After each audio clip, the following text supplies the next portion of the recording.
Picture a lone figure, his arms scarred with 50 ritual wounds, gazing at the horizon as if he could see the future. On June 25, 1876, 2,000 Lakota and Cheyenne warriors crushed 600 U.S. soldiers at the Little Bighorn River. In just 1 hour, 260 Americans lay dead, the worst defeat the U.S. Army ever faced from Native forces. Leading them was Sitting Bull, a name carved into history. What drove this man to defy an empire, with only 2,000 against a nation's might? A boy named Slow, Sitting Bull's roots, and a changing world. Sitting Bull came into the world in 1831, near the Grand River, in a place we now call South Dakota. Back then, it was Lakota territory, home to the Hunkpapa, one of the 7 bands of the Sioux Nation. His first name was Jumping Badger, given at birth. As a child, people called him Slow because he thought carefully, before acting, and never rushed into things. That nickname stuck with him through his early years.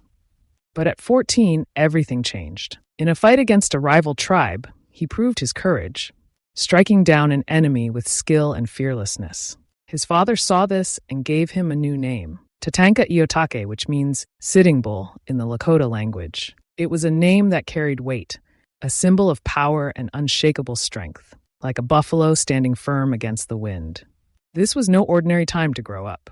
Long before 1831, the Great Plains stretched wide and free, home to indigenous nations for thousands of years. The Lakota hunted buffalo, maybe 30 million of them, roaming the land, traded with neighbors, and built their lives around the rhythms of nature. Families lived in teepees, moved with the seasons, and knew every river and hill. That world was still strong when Sitting Bull was born, but it was already under threat. In 1830, just 1 year before his birth, President Andrew Jackson signed the Indian Removal Act. This law gave the U.S. government power to push Native tribes off their lands east of the Mississippi River. Over 60,000 people from dozens of tribes were forced west in the years that followed, leaving behind homes their ancestors had held for centuries. By the 1840s and 1850s, when Sitting Bull was a young man, the U.S. was hungry for more land. Settlers poured into the plains, and the government backed them up with soldiers. They made treaties with the Lakota and other tribes, promising peace and protection. But those promises didn't last. The U.S. broke agreement after agreement, taking more territory each time. Gold and farmland were worth more to them than honor. For the Lakota, this wasn't just about losing space to hunt or live. It was about losing everything that made them who they were, their stories, their sacred places, their freedom. Sitting Bull grew up watching this slow invasion unfold, a boy shaped by a world the U.S. was determined to destroy. His life would become a fight to hold on to what his people had always known.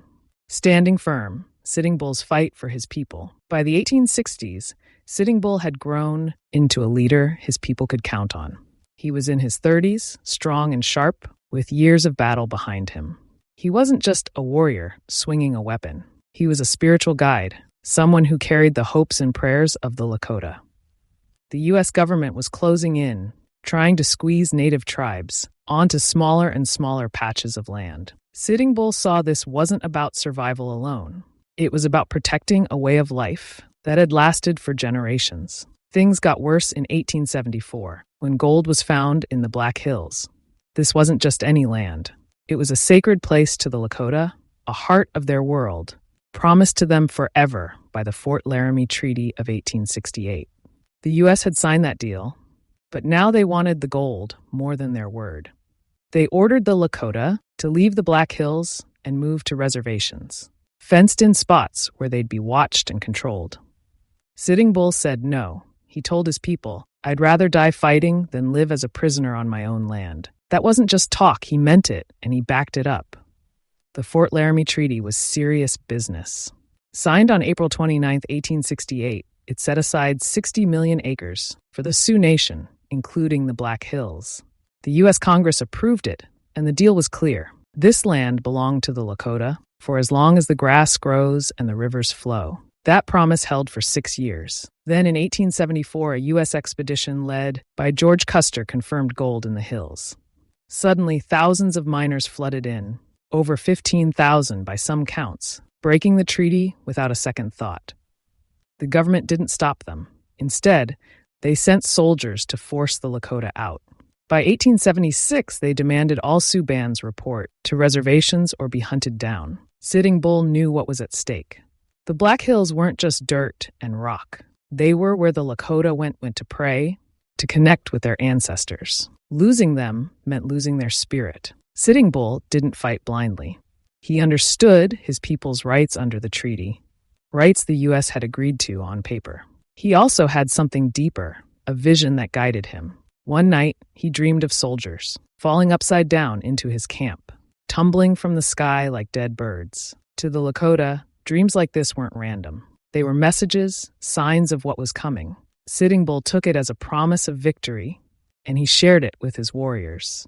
He wasn't reckless or wild. He was calm, focused, and sure of his path. The U.S. saw him as a troublemaker, but to his people, he was a rock they could lean on.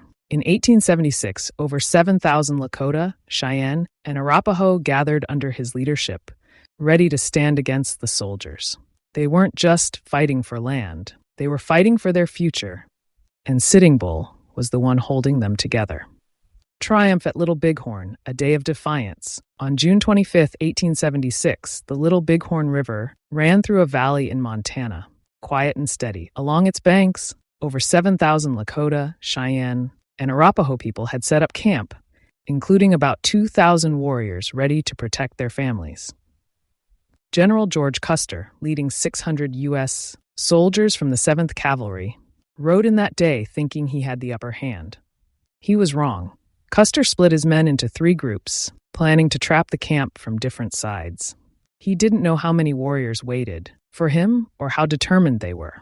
Sitting Bull, now 45 years old, didn't pick up a weapon in this fight. He was too important for that. He stayed back as a planner and a spiritual leader, guiding his people with wisdom earned over decades. Just days before, he had taken part in a sun dance, a sacred Lakota ceremony. He let 50 cuts be made on his arms, offering his pain to the spirits. During that ritual, he saw a vision of soldiers falling into his camp, a sign of victory. He told the warriors about it, and they believed him. That belief turned into action. The battle started fast. Custer's first group attacked the camp around 3 p.m., but the warriors met them head-on. By 4 p.m., all 600 soldiers were surrounded. The Lakota and Cheyenne fought with bows, arrows, and guns, moving quick and smart across the hills. Custer's men didn't stand a chance. In less than an hour, 268 of them were dead, including Custer himself. The rest scattered or died trying to run. Over 100 native warriors fell too, a heavy loss for their small community. But they held their ground. This wasn't just a win, it was a statement. The U.S. Army had never lost so badly to native forces before. Newspapers back east called it a massacre, but for the Lakota, it was a defense of their homes, their children, their future. The joy didn't last long. Word of the defeat reached Washington, and the U.S. struck back hard. They sent thousands more soldiers west, maybe 10,000 by some estimates, to crush the tribes once and for all. By early 1877, Sitting Bull knew staying was too dangerous. He led about 1,000 of his people north, across the border to Canada, hoping for safety. They stayed there 4 years, living off the land. But the buffalo were gone, hunted out by settlers and soldiers, and starvation set in. In July 1881, with only 187 followers left, Sitting Bull crossed back into the U.S. He surrendered at Fort Buford, not because he was beaten, but because his people were hungry and tired. The government locked him up at the Standing Rock Reservation in North Dakota, a tiny piece of what used to be Lakota land. He was a prisoner now, watched by soldiers, but his spirit stayed free. Little Bighorn showed the world what the Lakota could do when they stood together, and Sitting Bull made sure they never forgot it.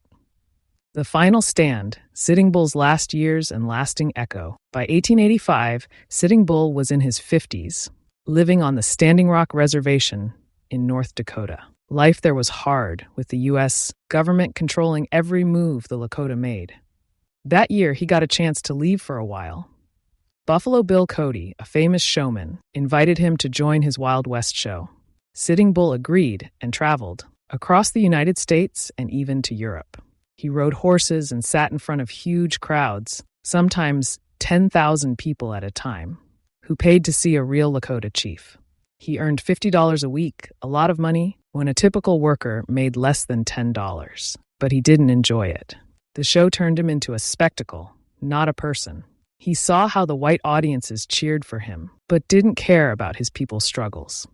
Once he said to Buffalo Bill, "The white man knows how to make everything, but he does not know how to share it fairly." After a few months, he left the show in 1885 and went back to Standing Rock.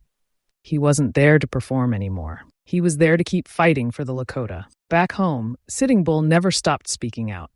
The government wanted the Lakota to give up their ways, send their kids to white schools, and farm instead of hunt.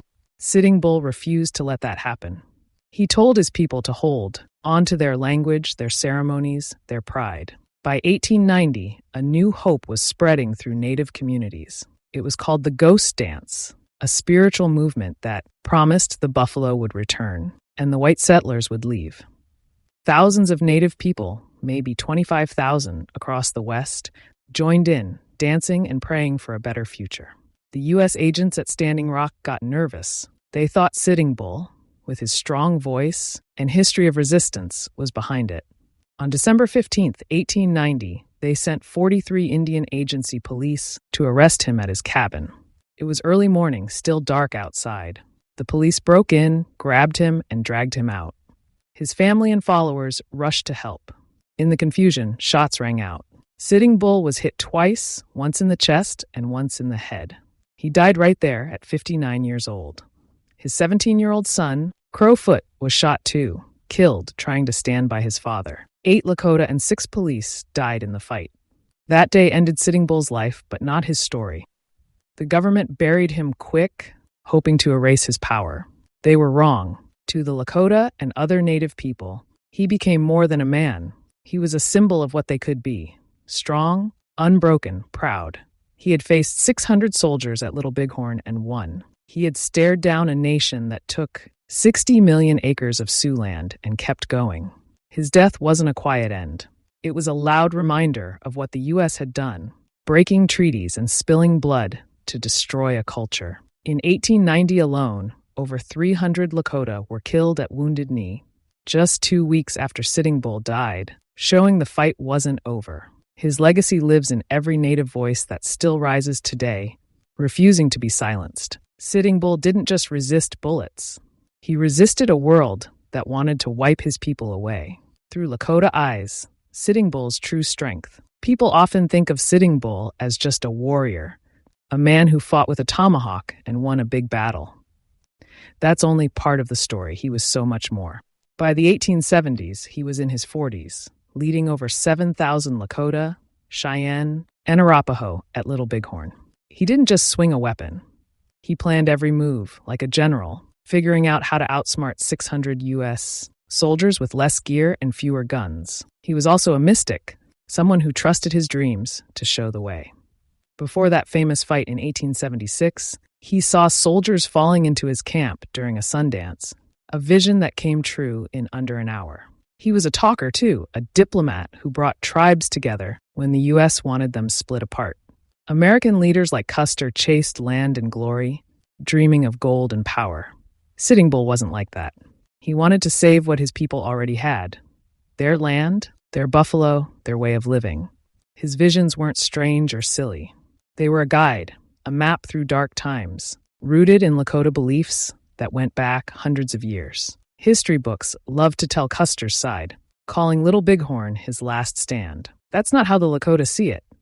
For them, June 25, 1876, was their stand, a day when 2,000 warriors protected their families from 600 men sent to drive them off their land. Sitting Bull's life shows the real fight wasn't just about battles. It was about a government that lied. The Fort Laramie Treaty of 1868 gave the Sioux 60 million acres, signed and sealed by Congress. 6 years later, in 1874, gold turned that promise to dust, and 15,000 miners swarmed the Black Hills. The U.S. didn't care about right or wrong. They sent soldiers to take what they wanted, breaking their own laws. Sitting Bull called them out, refusing to bow. His surrender in 1881 wasn't weakness. He had 187 people left, starving after 4 years in Canada, and he gave up to keep them alive. His death in 1890, shot by police during the Ghost Dance panic, wasn't the end either. It was part of a bigger loss. Just 2 weeks later, 300 Lakota died at Wounded Knee, killed by the same army that feared their spirit. From the native view, Sitting Bull's story isn't about one man winning fights.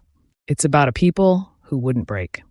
The U.S. took everything, shrinking Sioux land from 134 million acres in 1804 to less than 8 million by 1900. They called it progress, building railroads and towns. To the Lakota, it was theft, a slow war to erase their songs, their dances, their lives. Sitting Bull saw through that lie. He stood up when 10,000 soldiers came west after Little Bighorn, when agents tried to turn his kids into farmers instead of hunters. He's a hero not because he beat Custer, but because he carried the Lakota heart through it all. Today, over 5 million Native people live in the U.S., and many still look to him. He showed them how to hold on, how to keep their fire alive, even when the world tried to stamp it out. That's the Sitting Bull, the Lakota know, the one history can't bury. Sitting Bull's story doesn't end with his death in 1890.